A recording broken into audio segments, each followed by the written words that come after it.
worse than the Ninja Turtles. They are the world's most fearsome fighting team. Are they? They're heroes in the half shell, and they're green. But Samantha, you know what? What? When the evil Shredder attacks, Yeah. these turtle boys don't cut him no slack. Oh. You gotta watch out for Shredder. That's what I learned. So Leonardo leads. Donatello does machines. Raphael, he's cool, but rude.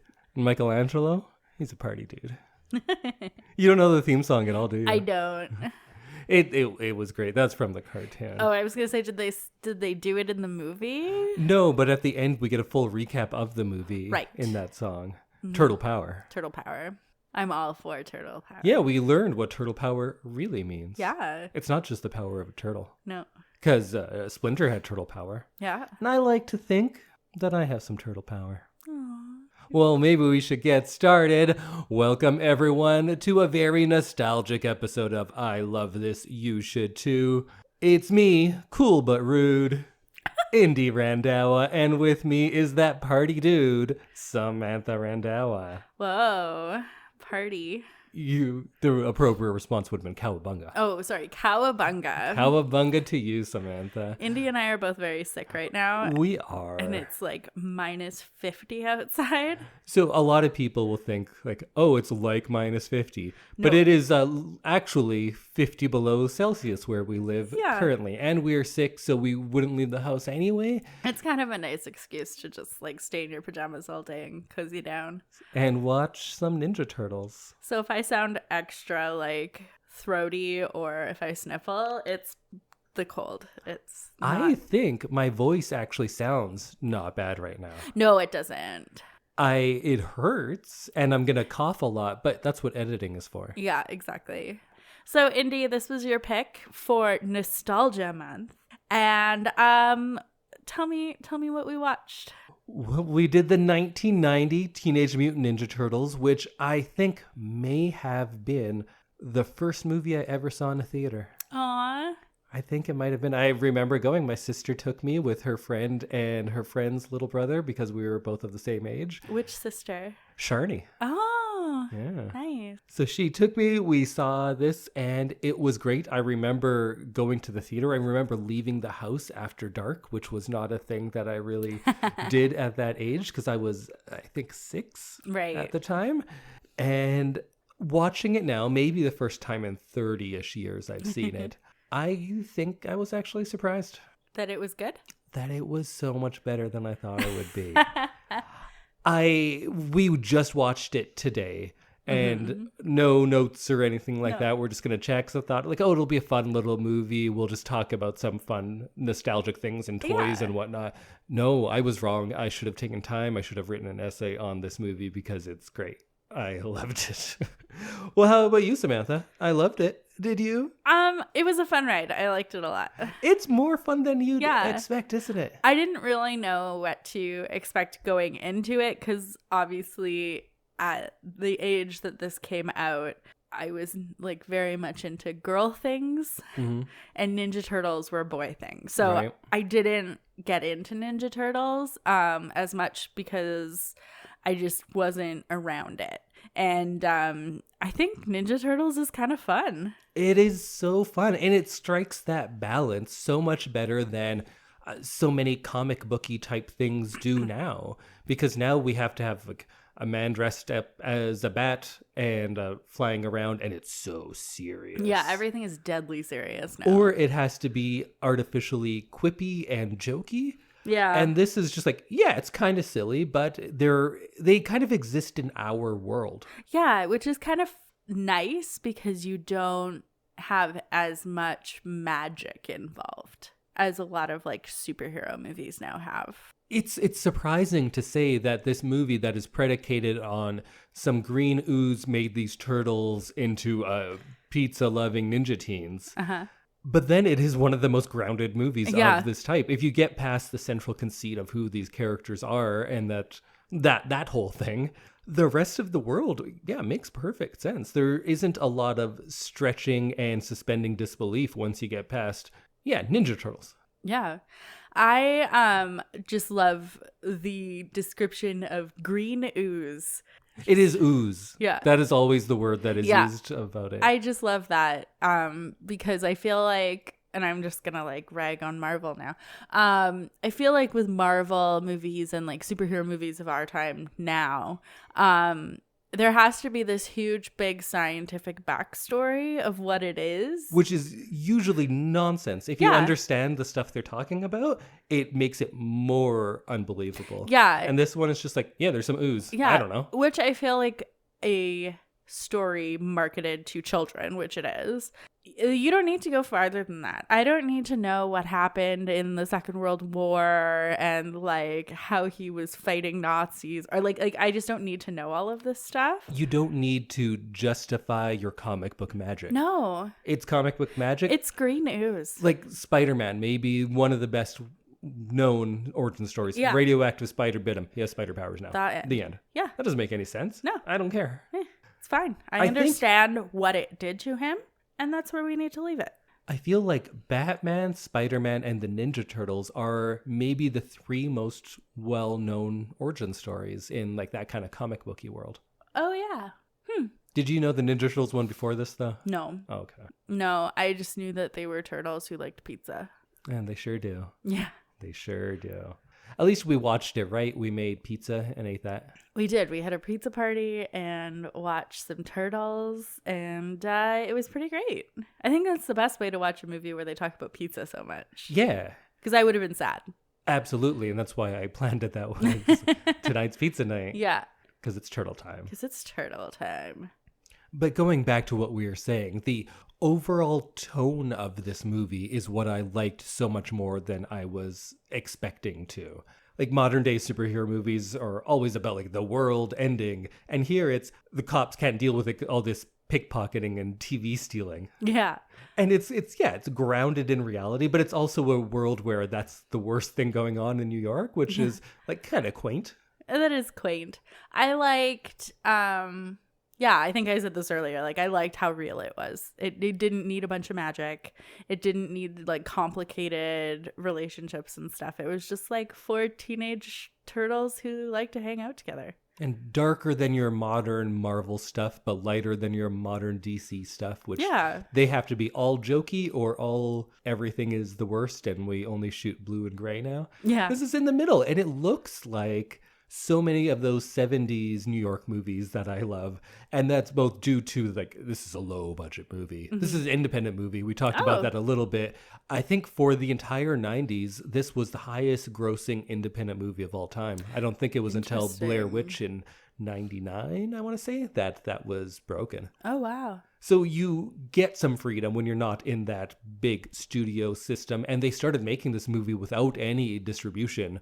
So it wasn't until New Line, who at the time was also low budget horror because they did the Nightmare on Elm Street movies. And that was kind of their big flagship. So they came in and actually distributed it, or else they wouldn't have even had any way to see this movie because it was not wanted.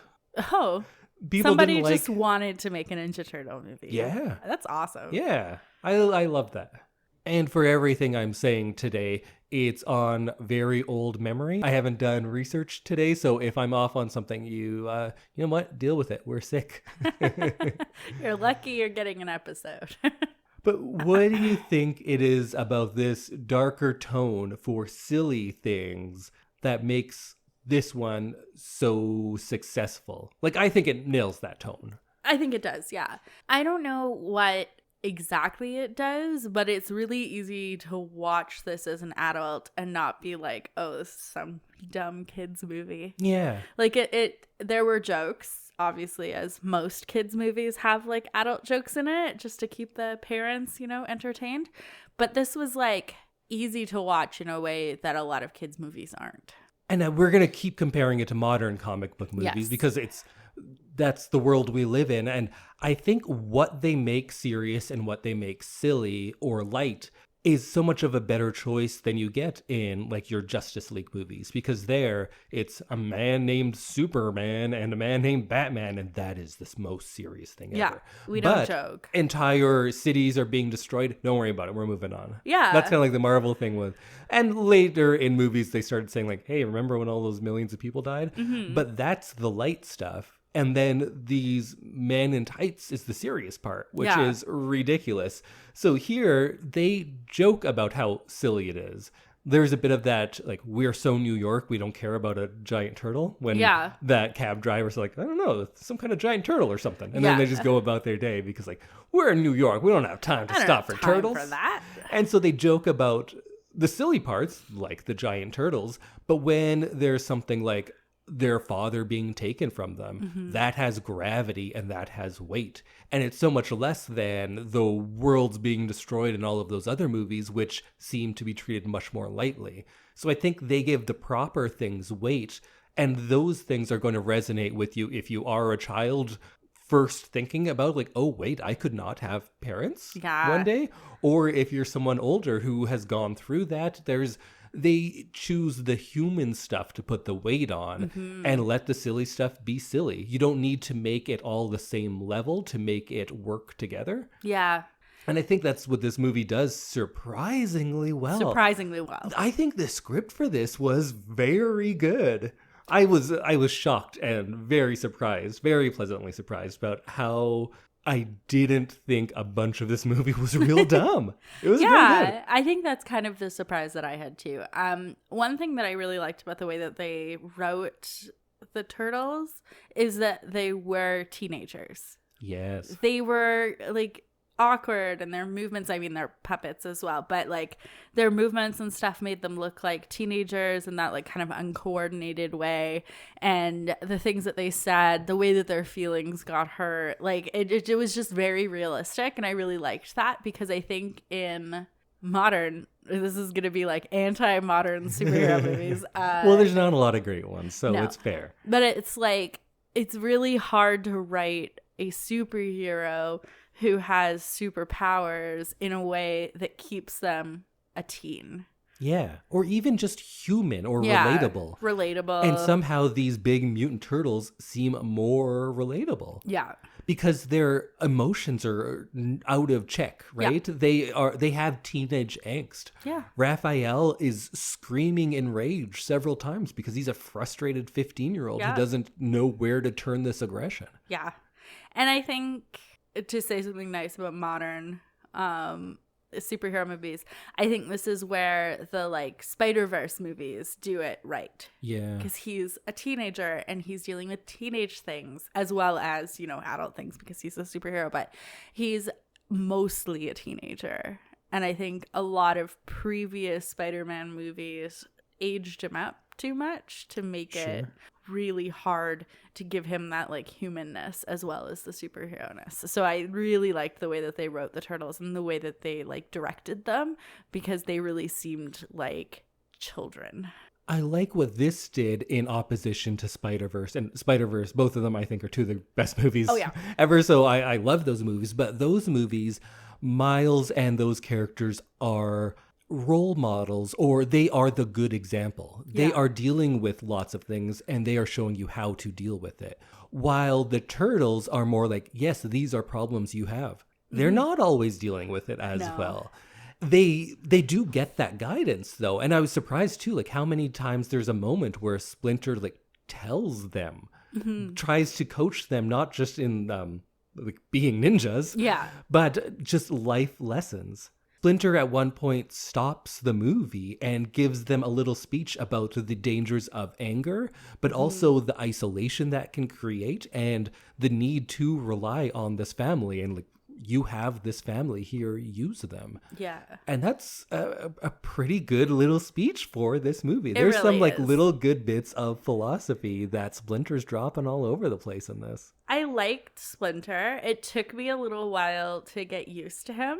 Because it's a little shocking to see a giant rat. And he's not as good of a puppet, I would say. No, he's like not puppeted as well as the turtles are. Because he's a straight up puppet. Yeah. He has like hands in him to do the moving, while the turtles, there's a guy in a suit. Right. And then they have somebody doing the mouth. I think there's several people running like radio controlled animatronics that are on the... Okay.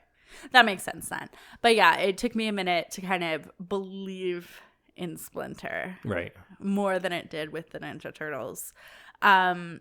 Splinter is that father figure that I think every superhero needs, because he like keeps you grounded and he brings you back to what's important, and he like calls you out when you're being ridiculous.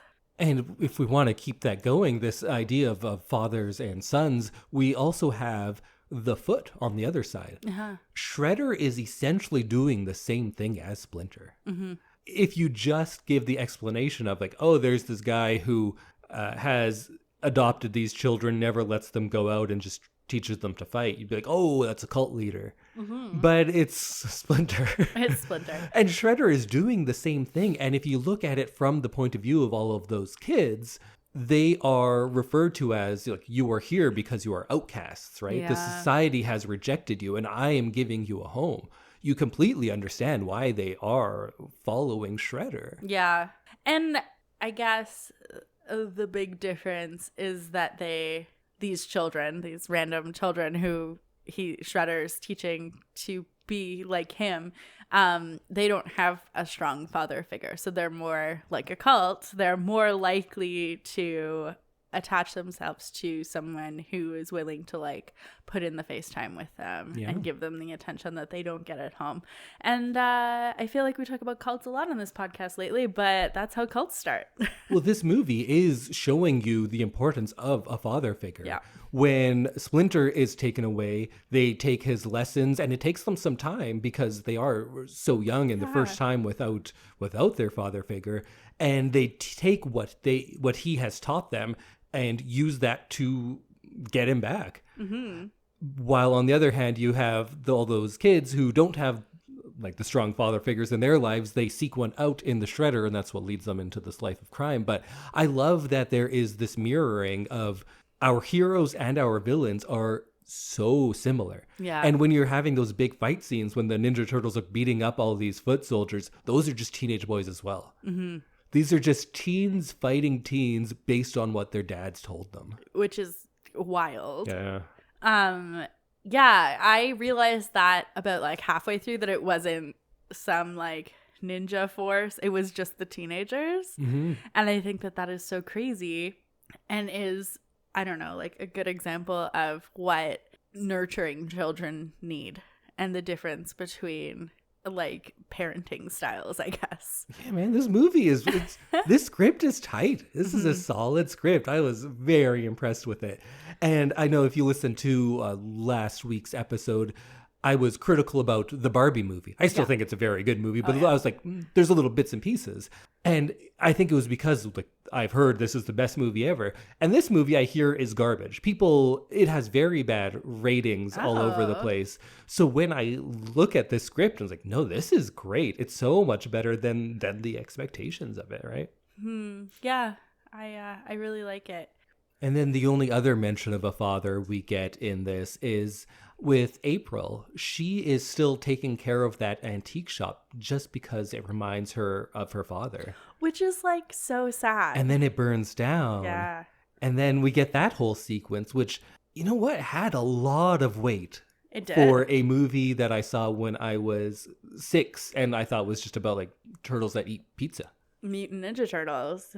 This movie has a lot of heart. And I did not expect that. Me which is neither. Like, it's wild to me because I was like, yeah, it'll be like a fun like kids movie. It'll be silly and then it might get bad enough that it's funny. Yeah. That's kind of what I was thinking. That's what I was expecting. I'm like, how good could this movie actually be? Because it's for children. It's based on comic books. And it's like an independent film. Yeah. How Low good. budget indie with giant animatronic puppet turtles. Yeah. So... It sounds like a recipe for failure. It really does. I don't want to get too into all of the history of this, but very briefly, the Ninja Turtles was a comic book first, a somewhat serious and kind of satirical comic book, but it was much darker.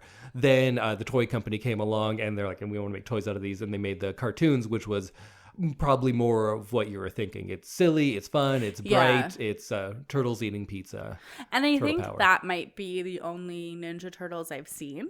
Is what was just on TV. Yeah. And then this comes out, which is kind of a blend of the two of them. And I think honestly a real good job at balancing all of these things, both the language of film, the source material in comics, and paying homage to the TV show that we know most of the audience is more familiar with. Yeah. Good work. Good work, Turtle Team. Applause to the Turtle Team. So all of that farmhouse stuff, I loved how that was kind of that little moment of respite where it's kind of a how to deal with grief for children. Yeah. Because, and that's been copied in a lot of superhero movies. I know the Avengers movie had a very similar thing. Was that also at a farmhouse? Huh. I think it was. But anyways, they take that time to use it to develop the characters. Yeah. Right? And they show how everyone is dealing with grief differently. April is being reflective and doing that journaling. But then Leonardo is just depressed. Yeah. Donatello has taken this time to make a new friend in Casey Jones. So they're all doing their own thing. And we actually have narration that is reflecting upon how they are going about dealing with this grief and what their next steps could be. Yeah. Which is like a surprising bit of humanness in a movie about mutant turtles. And I appreciated that. And you get to really know all of the characters individually at that point in the movie, which is really nice because up until then you're kind of seeing them all together as like a unit. Yeah. And this little moment was when I kind of picked which Ninja Turtle I liked the best. So.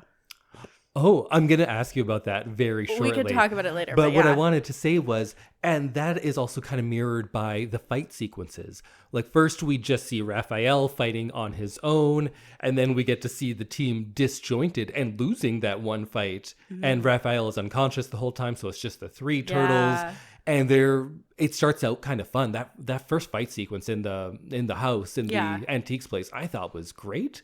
I loved the humor that they introduce into the action sequences. It's not like Jackie Chan level of who's the master of that sort of thing, but it's fun. It's funny. The editing of that is so much better than I would expect in people fighting in these giant suits. It's not Bourne style where you just cut around everything so you never actually see what's happening. Yeah. They show them doing full on like backflips and jumping over people, which is very impressive in all of that. That's one thing that I really appreciate about this movie, because modern movies, everything is like a tenth of a second. Yeah. And it's really flashy. And as someone who spent a year like being really dizzy and not being able to focus her eyes properly, I just couldn't watch movies like that because it just wasn't possible. And this I really appreciated because you do get to see the whole fight sequence. And they do they do go to different shots and stuff, but it's not a tenth of a second and you actually know what's going on in the fight. No, if there's a shot of a turtle jumping over a Foot Clan soldier and kicking another one, it's one shot. Yeah. While in most movies that would be 3 up to 5, depending on how you do it. And they have the reason to cut around things because it's not just CG where you can make it do anything. We have very small actors in suits that would weigh like 70-ish pounds. Yeah. And they're doing all of that, which another hand to all of those people in the suits, which I don't know any of their actual names. Although one of them did come out to be an actor in the second movie. He like comes out of the suit and gets to be a different character. Oh, fun. That's like a Reyes Jr. who's in the was it Surf Ninjas or Three Ninjas? I don't know. But that was very impressive. There's all these stories about people just passing out all the time. Oh, I bet. And that the suits would gain like 10, 15 pounds throughout the day because they were made of foam and they would just absorb all the sweat. Oh, yeah. It's so gross and wet in there. I've been inside like a mascot suit. Really? Which one? What mascot? I was Clifford the Big Red Dog. Oh. So why? My dad worked for CBC. That was where his career was. And they opened their new offices that were in City Center Mall. Yeah. And they asked if anybody's like teenage kid and a friend could come and be Clifford and Franklin. And my friend Maggie and I... Franklin the aardvark. Yeah. Oh, the turtle. The turtle. Franklin the turtle. Turtle power. Yeah. So we spent the day, and it was a day much like this, where it was the day of the Heritage Classic, actually. The first one. I remember that It was so cold. and we were so hot. And I just remember being so dehydrated because these suits were like, it was just like sealed you in. It was awful. I can't imagine filming a movie for like weeks and weeks and weeks and having to wear them, because I think we only wore them. And doing backflips. Yeah, I think we only wore them for like maybe 4 or 5 hours. Like, it wasn't. That should be the max. So I can't imagine filming a movie, and I really applaud people who do that kind of thing and are hot like that for weeks on end. What did you think about the turtle costumes? I thought they were really well done. Man, for a 34-year-old movie, I think they look very good. I think those could be in a movie now and pass. I think the only real issues were the lips sometimes when they were talking didn't match up. But even if you did what you could do now of having a practical suit and then doing some CG on the mouths to get lip sync properly done, I think that would be great. But they look better than, there's all these new turtle movies like the Michael Bay ones, and they're so, like, I hate them so much. Were they really shiny? The movies in general, yeah. No, the turtles. The turtles. I don't know. They're jacked. Okay, that's what I remember. I remember them being shiny and jacked. But I also hear there's the newest cartoon one is very funny, so I'm gonna watch that maybe tonight. Oh, nice. Yeah, I remember seeing, like, as a child, I grew up doing like stereotypical girl things. I loved like girl TV shows, which was like very much a thing back then. And so I didn't get into Ninja Turtles. And I remember as an adult seeing like a poster for Ninja Turtles and like that kind of thing, probably the Michael Bay one, and being like, oh, they look gross. They do look gross. And like, they didn't look like teenagers. No. And they just looked shiny and like too muscular. Turtles aren't muscular. Well, these turtles were pretty jacked too, but they're at least small. Yeah. Because they're teens. I don't know. I just remember being like really turned off by that and being like, I don't understand what this really is, but I don't think that is correct. Even in the CG turtle world, we're getting jacked 30-year-olds to play our teens. It's like the CW in here. It is. It really is. I was saying something, which I think I remember now. I was talking about the fight scenes. First of all, also that first fight scene taught me about editing. I remember being 6, watching this movie on repeat on VHS, and Raphael was fighting with them upstairs, and then they were fighting, or they were doing similar things downstairs. And I was like, wait, the things they're doing up there match what's going on down there. And it clicked in my mind of like, the movie is telling me these things are the same. Mm-hmm. I get it. And I understood cross-cutting. That was, I distinctly remember the first time I understood cross-cutting. Because when you're a kid, and like I didn't go to the movies a lot or watch movies at this point. Right. So this was the one that I watched over and over again. And I remember at first being like, how can they hear them over like here and here? And it's like, no, that's just editing. But the editing is also making me think things that aren't always real. And I understood film language for the first time because of this movie, I think. No wonder you got a film studies degree. Ninja Turtles, I owe it all to Ninja Turtles. Yeah. But what I was saying with those fights is first they're separated, and it's not until they come back unified at the end that they're able to, go on and win. Although Splinter kind of saves the day because they, in a very interesting way, lose the big fight. Yeah. The 4 of them against Shredder. Shredder wins. Yeah. If Splinter doesn't show up and kind of Deus Ex Machina the whole thing, they lose. Yeah. Which is a really interesting lesson. That's another thing that you don't see in like modern superhero movies is when the heroes lose. Yeah. Something. And they lose twice. Yeah. They run away the first one, and although they beat the Foot, they ultimately lose to the Shredder until Splinter comes along, and Shredder just like is dumb and charges at him because a mouse cut up his face many years ago. Yeah, it's nice that like little bit of humanity that like heroes don't always win, which is kind of what you get in superhero movies is like they're unbeatable and they always win. And if they are not winning, there's something else that needs. Or then it gets super dark. Yeah, and then it's super dark. So like I really liked that little bit of like humanity. Well, usually in contemporary 3-part movies, because everything's 3 movies at least. The second movie is where they lose and then they fall apart and then they have to go to the proverbial farmhouse and then they build themselves up and come back. But those are all individual ones. I like how this one is more reliant on that, on the lessons that Splinter gave them early on.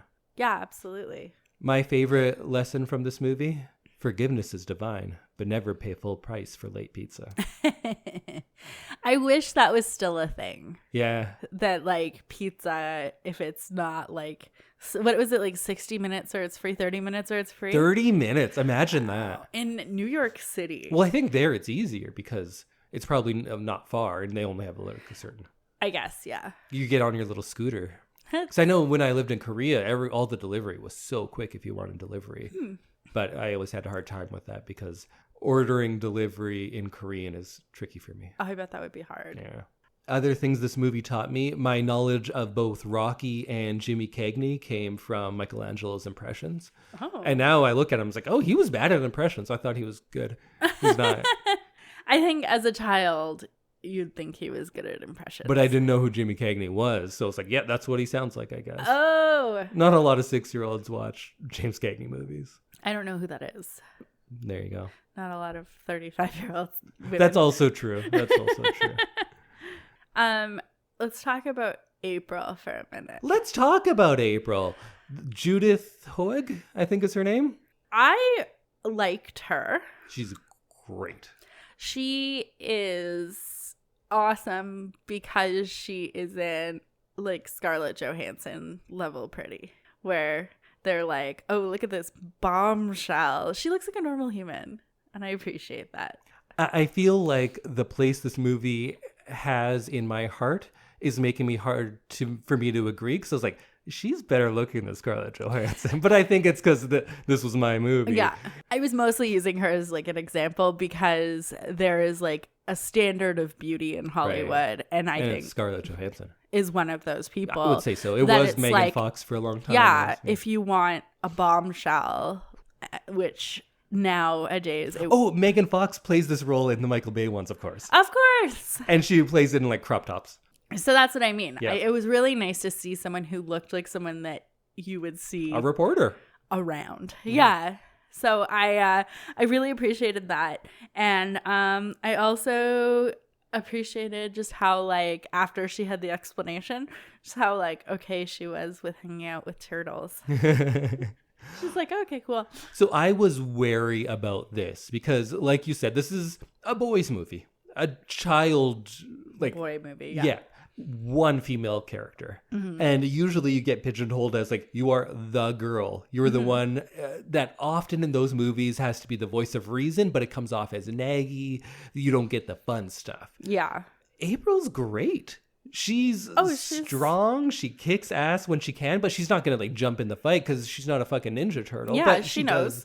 She does what she can. And then I was like, oh, but then of course the only two humans they're going to have to get together. And they do, but it felt fine because I think they actually had legitimate chemistry. They had an arc for that. They did. And it wasn't the main arc. And it was very in the background. And I feel like if you weren't looking for it, you may not have seen it. And that's fine. You can watch this movie for the turtles and not care about what the humans are doing. But I liked that they showed us why they kiss in the end. Mm-hmm. Yeah, it doesn't come out of nowhere because they start off fighting, and that's a popular thing, but usually it's just they start fighting and then they make out, and they're like, oh look, they made up.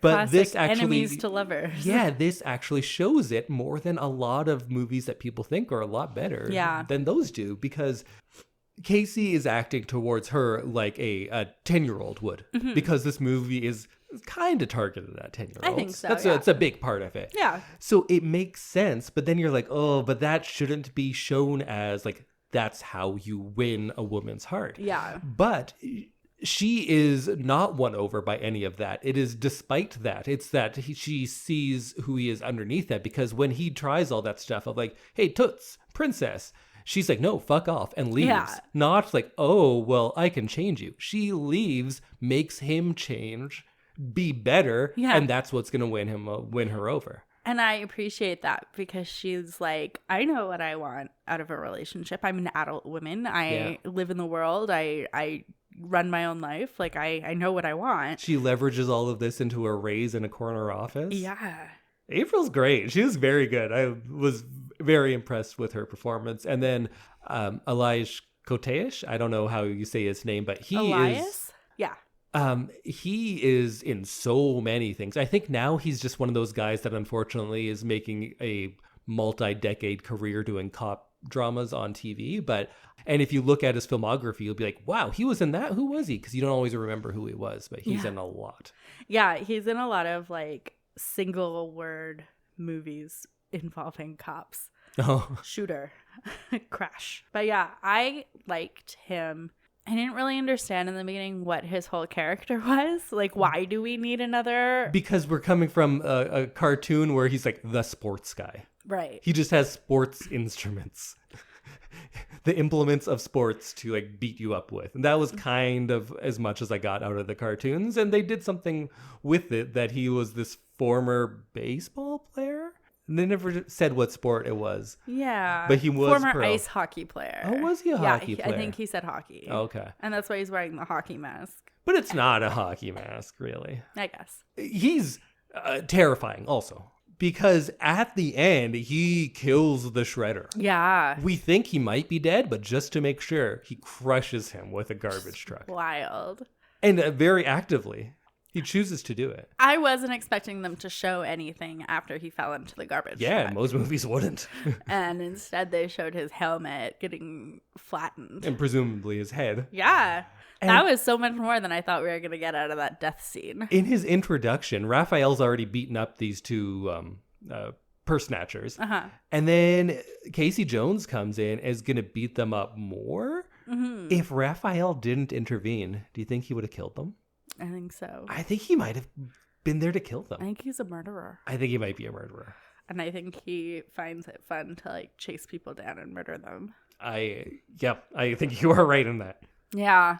I didn't really know where his whole character was going because like it was just very odd to have yet another person fighting crime in a movie about 4 people fighting crime. Yeah. It just seemed like too many people then. I liked him. Another thing I distinctly remember from watching it as a 6-year-old was when Raphael says, damn. Because those are the first words a turtle says in this.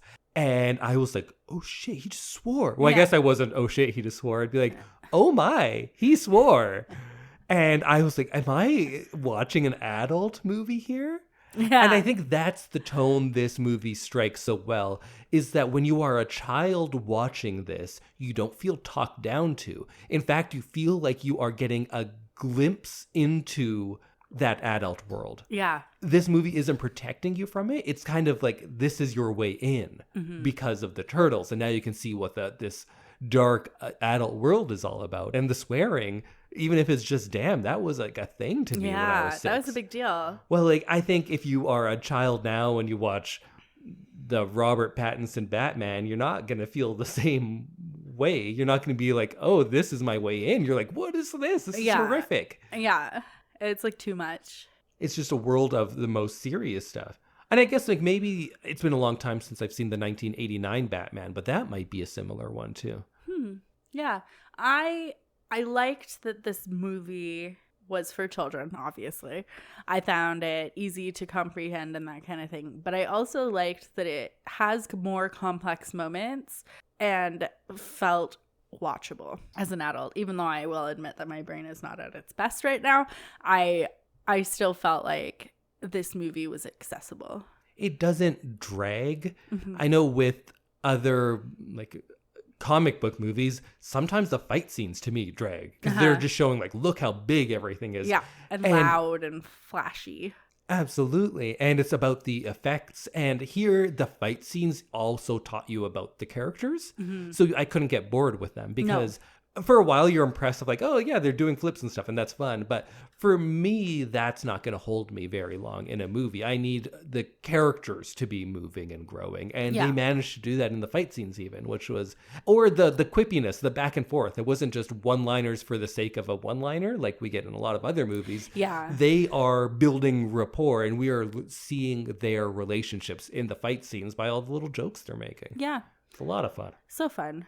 One other big thing we need to talk about is this warehouse club where kids can do whatever they want. Oh, if that's just doing graffiti, skateboarding, playing roulette, smoking giant cigars, getting boxes of menthol cigarettes. Yeah. You can come do it at this club. This is like an all-inclusive resort, but for bad kids. 13-year-old boys. Yeah. And watching this as like a 6-year-old, it was both of like, whoa, this is cool, and also, whoa, that's scary. Because teenagers are the scariest, I think, when you're a child. They're bad. Those ones were. I remember as a kid being like, oh, those are bad kids. Yeah. Like, like, oh yeah. Those ones, those are bad kids. And I felt like that would have been what I thought had I seen this at like a younger age, been like, oh, those are the bad kids. You know that they're like up to no good. Yeah, he's wearing a Sid Vicious shirt, so we know that he's a bad kid. Yeah. And young Sam Rockwell is at the club, which was pretty cool. I think there's some other big name actors who were actually in that, but they don't have speaking roles. Skeet Ulrich. Oh, yeah. And Scott Wolf. Oh, okay. I didn't obviously catch any of that because I don't know those actors very well, but I definitely thought, like, when I first saw them, before you'd said anything, like, oh, I bet there's like half of Hollywood now is in this movie in the background somewhere. Although I think they were shooting this in like North Carolina or something. Oh. Because, yeah, low budget movie. Mm-hmm. Was Splinter already hyper intelligent? That's one thing I never quite got. Because in the cartoon, it's a man who gets turned into a rat. So that was a little different. This is more similar to the comic book. Human brain. Yeah. Huh. Because when he's just a rat, he learns ninjutsu. Oh. Right? He's following along. And that was some bad puppetry, I gotta say. That was, even as a kid, I was like, well, that looks bad. But still, forgivable. He starts following along with his master and doing the ninja training while he's in his cage. Yeah. And then when his master and his wife are killed, he mourns them in a very cute scene when this little rat was like all sad. Yeah. I liked the puppeteering of his ears. Yeah. I thought it was really cute. Ear, sorry. Well, ears at the beginning. Yeah. I did not think about how Shredder was so intelligent. Splinter, sorry. How Splinter was so intelligent up until now. Because he was just a regular rat when he sees the turtles and decides to pick them up with a spoon? Yeah. Because he hadn't been exposed to the mutant gene yet. No. Yeah, I don't understand how he... Maybe rats are more intelligent. No, I was going to say maybe they're more intelligent than I think, which might be true, but I don't think they're smart enough to learn martial arts. And I also loved in those flashback scenes when the background would fade out and they'd just be in black. Mm-hmm. That's a good technique. That was well done. Wikipedia tells me that he is a mutant rat. Well, yeah. But, like, it doesn't give me anything else, so. I feel like so much of this movie, you're on the internet. You know the internet? I'm familiar with it, You're on the internet a lot more. I use it daily. And I feel like there is a phrase that comes up a lot when people are talking about surprising movies or something. When they're saying, like, it had no business going this hard. This movie had, like, that script had no business going that hard. It was very impressed. well written. I was expecting childish nonsense, and we got like an actual like a tight script, human script, a tight action movie script. Like I watch a good bit of kung fu movies and stuff, and this is a good one of those. It really follows a lot of the beats of your 70s Hong Kong. That's kind of what I know most, so that's what I'm comparing it to. It follows the beats of a lot of your good ones of those, and yeah, it does a good job. Yeah, I agree. Okay, now the most important question. Because when you talk about a lot of different things, like Avengers are big, who's your favorite Avenger, it's skewed heavily. Most people are going to say a couple of them. Right. Not a lot of people are like, oh, Hawkeye. Nobody likes Hawkeye. In X-Men, if you ask, most people are picking Wolverine. Not always, most of them. There's usually a best one. Ninja Turtles, huge exception. I believe when I was growing up, because that's what you talk about in grade 1. Who's your favorite Ninja Turtle? Of course. It's a 25, 25, 25, 25 split. Oh. It's very divisive, but it's not an argument. It's like, oh yeah, that makes sense for you. Yeah, it's like early horoscopes. Absolutely. Yeah. I feel like girls were like, which Spice Girl are you? Oh, I think that's a similar way, but there's 5 of them, right? Mm. No, because it's music, it's different. But the 4 character split is very interesting. So who was your favorite?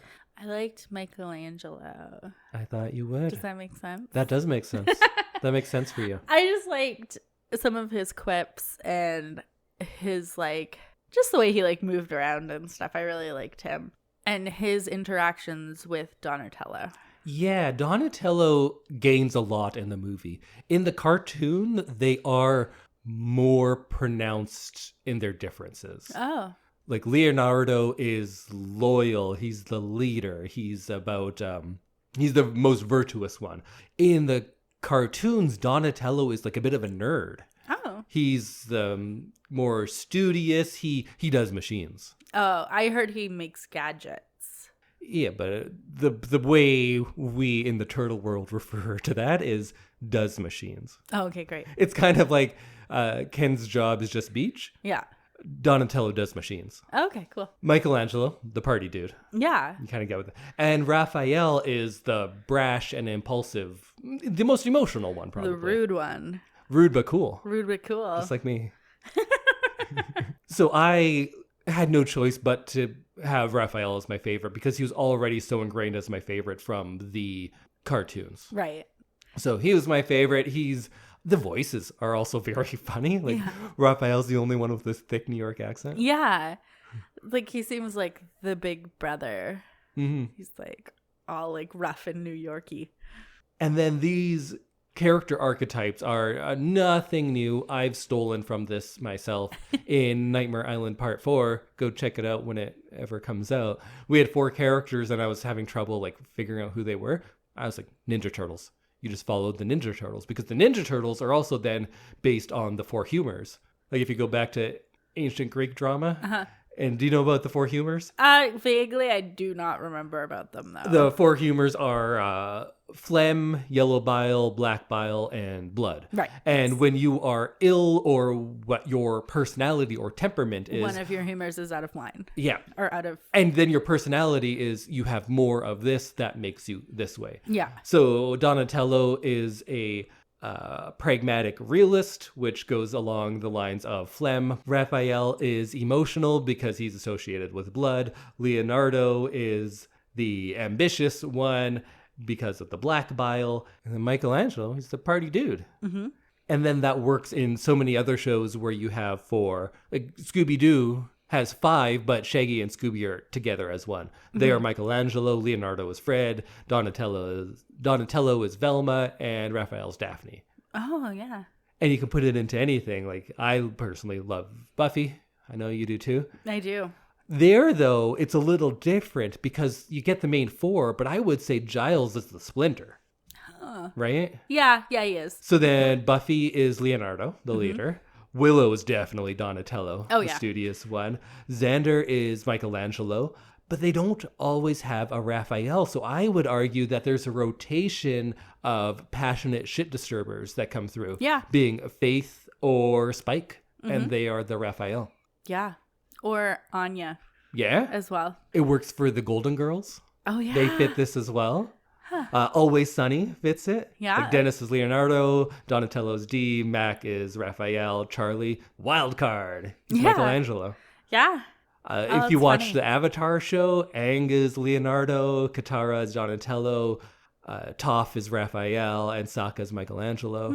Like this archetype exists in so many places because we know it works together. Yeah. And man, Star Wars.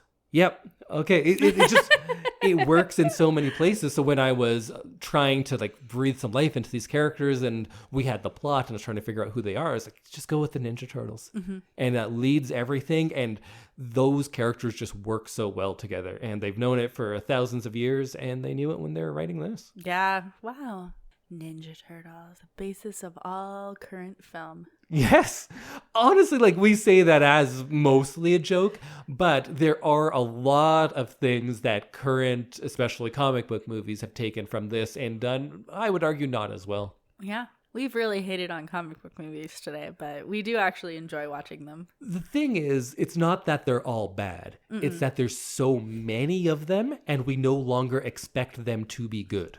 Yeah. It has become such an industry within the industry that people just say like, oh, well, I have to watch this so I know what's going on. Yeah. Like, so I've gone to the point where like, I don't need to know what's going on. We're like same with Star Wars too. 6 Marvel movies behind right now. And it doesn't matter. It doesn't matter. And people say like, oh, but this one show is actually really good. It's like, but is it better than just a really good show that is not based on intellectual property? Yeah. No. You just watch it because you've become comfortable with all of those characters. And I loved comic books. I loved Marvel comic books growing up. And I was so excited when they started to become movies with the X-Men ones. But man, they have found a way to lose me because there's so much and the quality is so average. Yeah. They have all the effects and none of the like writing Yeah. and continuity. Because they just need to be the same as the other ones. And you get a few good ones. They're definitely good ones. I've liked quite a few of them, but they're so forgettable as well. It's true. Unlike Ninja Turtles, which I still remembered pretty much every single word of dialogue, despite not having seen it in 30 years. How many times do you think you watched it? I have no idea because I don't actually remember sitting around and watching it. Oh. But I remember all the words, so clearly I did. And I remember my VHS copy. I also had the soundtrack, which I thought was real cool. I know all the words to the soundtrack even. The tape.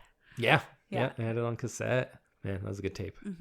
Well, I think that about rounds it out. I would love to talk about Ninja Turtles for so much longer, but my voice is giving out and we should get to bed. I think everybody needs to go to bed, please. Hopefully we were able to cut out all of those coughs. And then what do we got coming up next? Well, it is the end of our 50 episode cycle. Shit, yeah, so next week you will be getting our award show. Wow, from everything from episodes 200 to 250, we'll be giving out awards like, what are some of the ones we do? Best animal friend. Oh, best couple, worst couple. We did one, who would you least want to be haunted by in the movies we've seen. Who do you want to be your best friend? Who would you marry? All sorts of stuff like that. If you have a suggestion for another category, let us know. Yeah. If we get it in time. Although we'll probably record before this comes out. So who knows? Tell us anyways. We'll save it for next year. I mean, there's always episode 300. There's always episode 300. Wow, we've done a lot of these. And I think I've talked about this before on the podcast, but I was asked to speak on a panel about women in podcasting, and I felt like real imposter syndrome. And I'm like, oh, all these people are from like established organizations and they're like podcasting about things that matter. And I said, like, I think we had 150 at that point, and everyone like put their mics down and just like looked at me in shock that we had that many episodes. And I was like, okay, maybe we are doing something good here. And if you think we are, go rate and review and tell people, because we are a very small podcast. Not many people listen to it. We would love if they did. We also have no advertisements. If you want advertisements, pay us money. We'll sell your junk. Yeah, we will sell things sight unseen. Yeah, I will sell out. Don't worry about it. We are so prepared to sell out, so please approach us with opportunities. All right, well, that's it for now. We'll see you next time, and remember, cowabunga. Cowabunga. Cowabunga, everyone. Bye.